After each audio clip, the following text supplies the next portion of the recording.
sentido de se acumular patrimônio? Temos que falar em perdas e ganhos. Aí começamos dizendo o seguinte: você construiu um patrimônio com esforço e dedicação, pensando em um dia deixar esse patrimônio para as pessoas que você ama. Então você tem patrimônio e herdeiros. Por menor que seja o seu patrimônio, você vai ter que deixar para alguém. E aí, eu quero que você saiba que esse patrimônio não vai chegar inteiro para os seus herdeiros. Não vai. Não vai chegar inteiro para os seus herdeiros, porque eles vão ter que passar por um processo de inventário quando você não estiver mais aqui. E o inventário é um processo que se abre quando a pessoa não está mais aqui, para que os herdeiros possam transferir os bens para o seu nome, a sua herança, receber a sua herança. Então é isso. Mas o inventário é um processo que ele dilapida e destrói o patrimônio. Quando eu digo isso, é porque isso acontece mesmo. São tantas despesas que vão ter que você não tem noção. Vou enumerar algumas, ou quase todas. São cartórios que têm que emitir certidões para dizer se a pessoa que foi embora deixou o testamento e se os bens estão livres e desembargados. São muitas certidões antes de você ir ao cartório de notas. Também antes de você ir até o cartório de notas, você tem que pagar o imposto de transmissão. Aí você vai para o cartório de notas. Lá você vai ter que ser acompanhado por um advogado. Tudo isso é despesa. Quando o inventário termina, o Estado cobra tributo. E você vai ter que pagar esse tributo. Por fim, quando tudo estiver resolvido, você vai ter que levar aquilo que você herdou, se for bem imóvel, para o Registro Geral de Imóveis para passar para o seu nome. Porque só aí você vai poder ter o direito de dizer para os outros: aqui, esse bem é meu. Bom, então é isso. Cada um desses que eu mencionei dá uma mordidinha naquilo que você tanto trabalhou para que ficasse para o seu filho e construiu para que ficasse para o seu filho. Mas a verdade é que, às vezes, o seu filho tem... quando eu falo seu filho, é seu herdeiro, seus herdeiros, tem até que vender um bem para custear essas despesas todas que foram mencionadas aqui. E você acha justo que um patrimônio que você construiu com tanta dedicação, com tanto esforço, seja consumido por esses gastos? Desse jeito, o seu patrimônio não conseguirá resistir a 2 inventários. Quando eu digo isso, é o seguinte: se ele leva em torno de 40% para que os herdeiros possam tomar conta dessa herança que ficou para eles, imagina se esse patrimônio tiver que passar por 2 inventários. São 40% da primeira vez, são 40% da segunda vez. Sobra o que para essa família? Não sobra nada. Então, a frase que eu digo com muito pesar: um inventário destrói o patrimônio e nenhum patrimônio resiste a 2 inventários. É isso mesmo. É aí que eu falo em perdas. São essas as perdas que eu falei. Bom, mas também existe a possibilidade de você ter ganhos, porque não precisa que tudo seja assim. Não precisa que você tenha que passar pelo inventário, que você deixe que seus herdeiros passem pelo inventário para poder tomar, digamos assim, posse daquilo que eles herdaram. Então, eu conheço um sistema lícito que vem sendo utilizado pelos bilionários há décadas para proteger o futuro dos seus filhos e também para garantir uma enorme redução de carga tributária.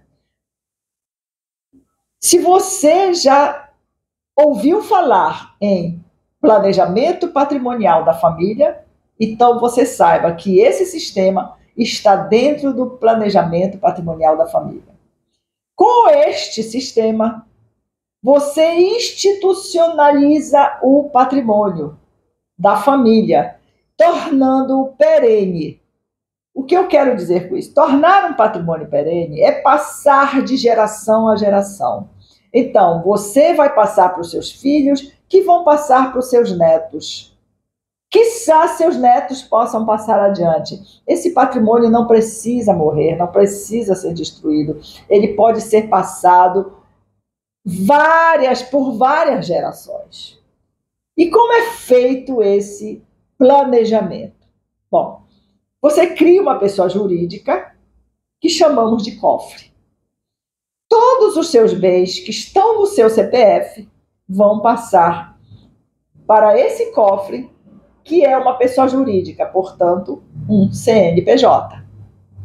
Dentro dessa empresa, ela já vai estar constituída, você vai doar os seus bens aos seus filhos, aos seus herdeiros, mas com cláusula de usufruto vitalício para você. E esse usufruto não é aquele usufruto que você se despoja dos seus bens.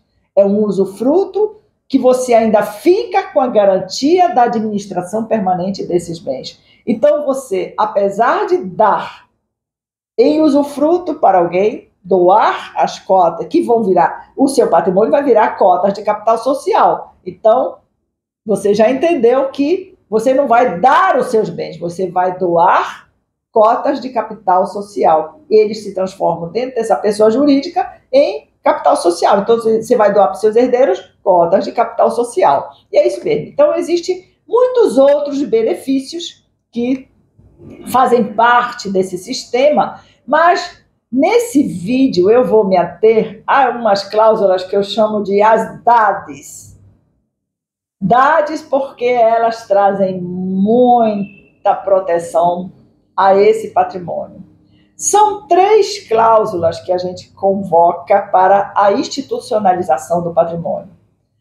É a cláusula da incomunicabilidade, da inalienabilidade e impenhorabilidade. São 3 cláusulas poderosíssimas. Então, vamos falar um pouquinho dessas cláusulas. Vamos começar falando pela cláusula de incomunicabilidade. E não há melhor forma de estabelecermos como se dá a incomunicabilidade dentro do sistema, senão entendermos o que é núcleo familiar. Núcleo familiar, para que você saiba e nunca mais esqueça, é pai, mãe e filhos. Esse é o núcleo familiar. E é a esse núcleo familiar que você tem que se dedicar. Porque genros e noras que chegam depois não fazem parte desse núcleo familiar. Essa cláusula ela é bem salutar no sentido de que o criador do sistema, se ele quiser, ele pode estabelecer entre os membros da família essa cláusula da incomunicabilidade e garantir a continuidade dos negócios, afastando a interferência de terceiros, como, por exemplo, genros e noras, que muitas vezes prejudicam a relação dos herdeiros com os pais. Porque, veja bem, às vezes tem mãe que, com a desculpa de que ela quer apenas proteger o patrimônio dos seus filhos, ora, mas ele não é filho daquele filho do pai? Então ele já está protegido. Não tem que ter essa disputa interna familiar, essa criação de conflito por causa de patrimônio. Então são genros e noras que não fazem parte do núcleo familiar que muitas vezes provocam esses conflitos. Então, ficou estabelecido aqui que você pode, com a cláusula de incomunicabilidade, afastar essas pessoas se você quiser, tá? Vamos passar agora a falar da cláusula de inalienabilidade. A cláusula de inalienabilidade é uma medida comum para proteger o patrimônio e os interesses da família em relação aos negócios. Quando a inalienabilidade é aplicada, são palavrinhas que até dificultam a fonética. Quando ela é aplicada, os membros da família que são meros detentores de cotas de capital social da empresa não têm permissão para vender ou transferir as suas cotas. É simples assim. Essa restrição é implementada por meio de cláusulas específicas na constituição dessa empresa. Porque o sistema que eu estou falando é uma empresa, já lhe disse. Mas ele é um sistema que pode ter uma, duas, três ou várias empresas. Então, a cláusula de inalienabilidade fica redigida com clareza para evitar mal-entendidos e litígios entre os detentores das cotas. Mais uma vez, uma cláusula que vem proteger o patrimônio de conflitos internos. Entendeu? Então, agora, qual é a cláusula de inalienabilidade? Ela vai estar presente nesse sistema. Vemos também, agora vamos falar, por fim, da cláusula de impenhorabilidade. Essa é uma cláusula poderosa. Ela é uma das cláusulas mais poderosas que se utiliza no planejamento patrimonial da família. Ela garante a proteção dos bens dentro do sistema contra a penhora em caso de dívida, por exemplo. Um revés financeiro de uma empresa que seu filho tenha. Um revés financeiro de uma empresa que você mesmo tenha. Mas é preciso que fique muito claro para você que essa cláusula, o sistema só pode ser criado se você não tiver já com uma restrição em curso, com uma execução, por exemplo, uma execução judicial.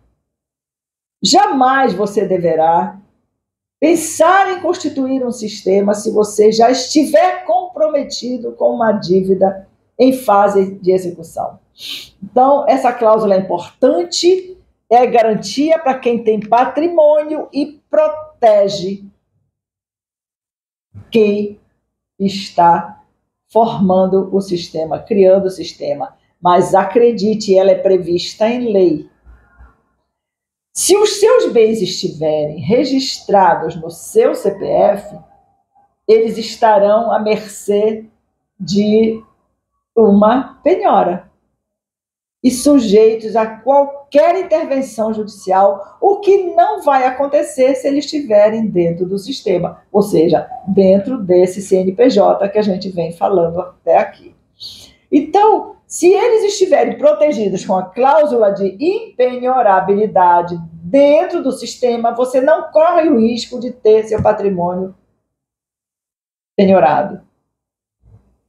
Continue seguindo aqui nesse canal para você saber tudo sobre planejamento patrimonial da família, porque eu estarei à sua disposição para tirar dúvidas, quaisquer que sejam elas. E se você quiser seguir mais de perto, eu vou colocar... Não, deixa eu divulgar logo. Você pode me seguir no meu Instagram, que é @fatimacristo.adv. Então me siga lá no Instagram e você vai ver muita coisa sobre planejamento patrimonial da família. Muito obrigada por sua audiência, por sua atenção. Esse vídeo vai ficar à sua disposição para que você consultar a hora que você quiser. E até breve. Aí, olha só, compartilha para que todo mundo saiba, para que mais pessoas saibam que é necessário fazer um planejamento patrimonial da família. E eu conto com você para isso. Vamos divulgar ao máximo de famílias possíveis, porque é uma coisa tão importante hoje na vida das pessoas, o planejamento patrimonial da família, que eu acho um absurdo que haja ainda pessoas ignorantes do assunto, que não saibam do que a gente está falando. Então, nós estamos tornando este assunto visível para toda a população brasileira, para que o brasileiro saiba que existe uma forma de proteger o seu patrimônio. Muito obrigado e até breve com um outro vídeo.